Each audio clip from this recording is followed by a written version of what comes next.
The tech news is a microscopic life form that resides in all technological objects. They continually speak to us, telling us the will of computers. I know it was Qui-Gon, but you can't do a Qui-Gon impression. I'm Liam Neeson. It doesn't work.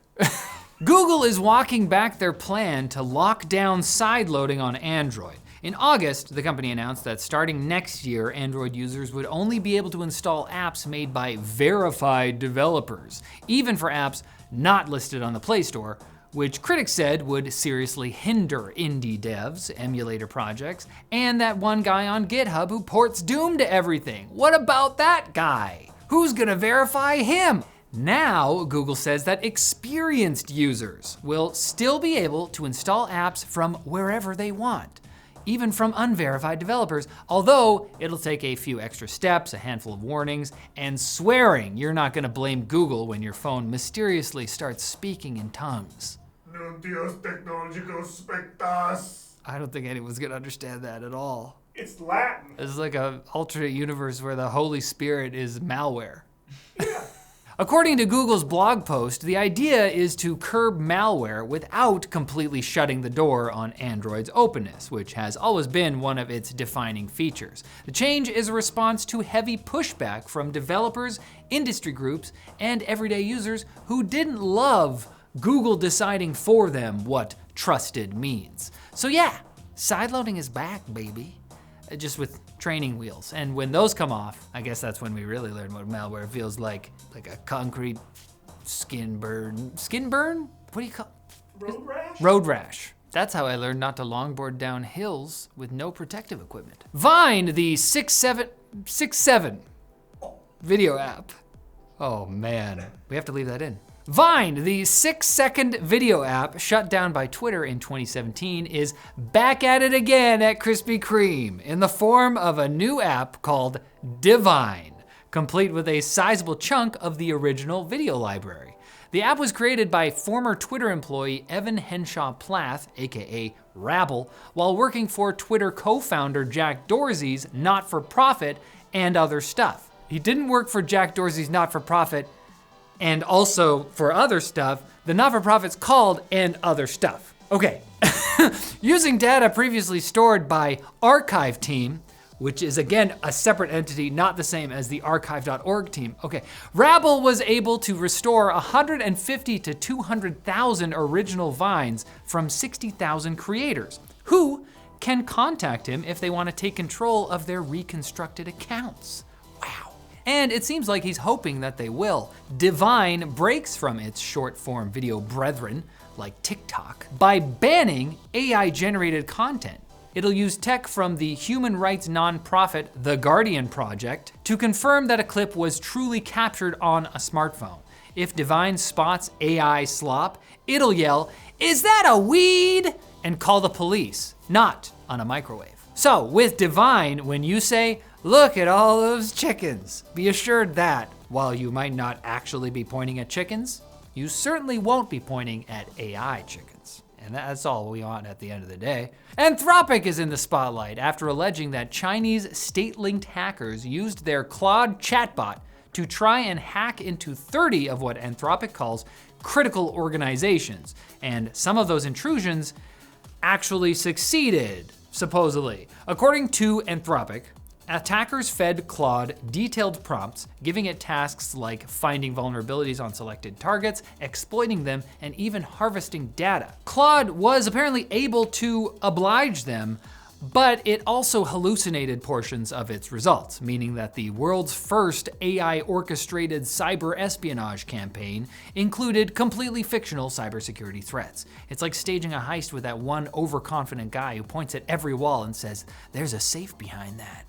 And there isn't. Anthropic claimed the attack was up to 90% autonomous, a figure that a ton of other researchers immediately questioned, arguing that white hat hackers haven't been able to coax Claude into doing anything close to what's described here, so it's unlikely the spy ring actually reached near full autonomy. Still, the fact that an LLM could meaningfully assist at all is probably raising the blood pressure of IT admins across the world, especially given how friendly these chatbots seem to be when you talk to them. But at least for now, this is less like Claude the Black Hat and more like Claude the Dunce Cap. Get him, Riley. Oh, man, that was a burn that's almost as sick as our sponsor. Micro Center, hey Arizona. Your sports teams aren't doing so hot. I'm sorry about that, but guess what? It's okay because on November 7th, Micro Center had the grand opening of their Phoenix location. This new store ranks up there with Dobbin's Lookout or the Musical Instrument Museum as the city's top landmark, probably will be soon. The new location is huge news because Micro Center rules.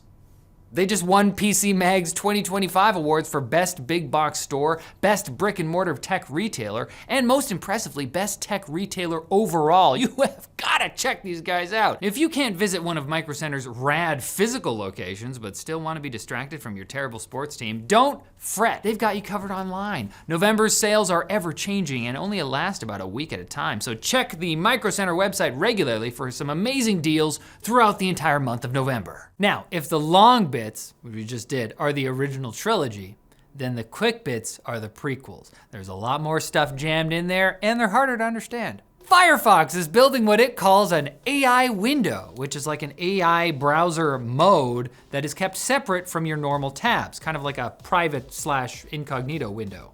In it, you'll be able to chat with an AI assistant and get help while you browse, but only if you want, because you can totally ignore this feature and not use it if you're prejudiced against clankers. Mozilla is asking their community to help shape this feature by signing up to test it and then give feedback. Seems like Mozilla is trying to keep up with all the trending AI browsers while still protecting their users' privacy, like me in the shallow end at a pool party. I'm present, I'm there, but I don't want to drown.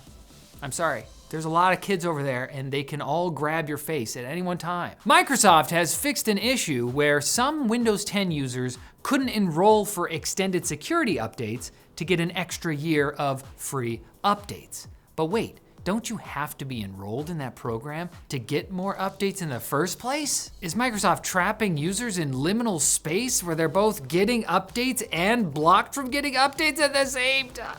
No, thankfully, this isn't a catch-22 situation, and every Windows 10 user can get this new fix, which will allow them to use the ESU enrollment wizard and collapse the quantum uncertainty. And we're back in our home dimension. Very good. Good job, Microsoft. So kind of you to allow people to do the thing you said they could do. Tesla is recalling over 10,000 of its Powerwall 2 home battery units in the US because a third-party battery cell defect can lead to overheating, smoke, or even fires. The company says it has remotely discharged nearly all affected units to make them safe and will replace them free of charge, with certified installers reaching out to customers. Oh, hello, certified installer. Is it getting hot in here, or is that just me? What? My house's battery's on fire. Shit.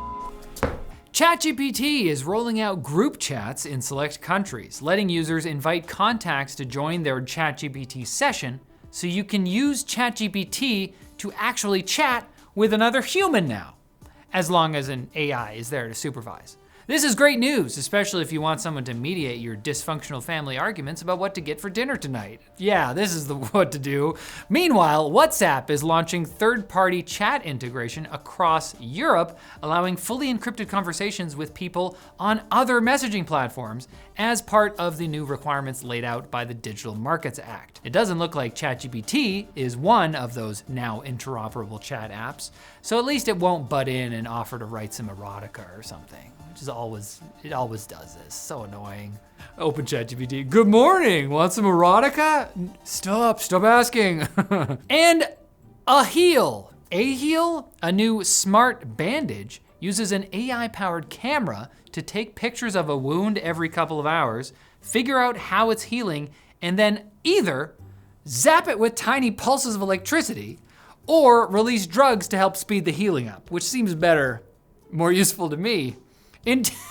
How's that healing? Oh, it's all right. Trust me, I'm a doctor. In tests on pigs, the bandage doubled the growth of new skin and cut inflammation. However, the effects are still modest, and there's more work to do before it's ready for people. Animal testing can be a touchy subject, but that pig looks comfortable enough and cool. in their little healing vest. So totally worth it. So any animal testing is actually fine as long as they look cool while they're doing it. Cute Yeah, and yeah. cool. Yeah. For That's actually how we found out cigarettes are fine, because the animals look like badasses. Yeah, Those are the you're coolest right. monkeys I've ever seen. And I bet whoever's hosting on Monday will look cool too. How could they not? So make sure to come back. I'm gonna take the weekend to look into the tech news sequels. I haven't seen them yet, but I bet they have to be meticulously plotted. What else would you do with a giant, important franchise? No way they'll leave me disappointed and questioning my lifelong love for tech news. This'll be fine.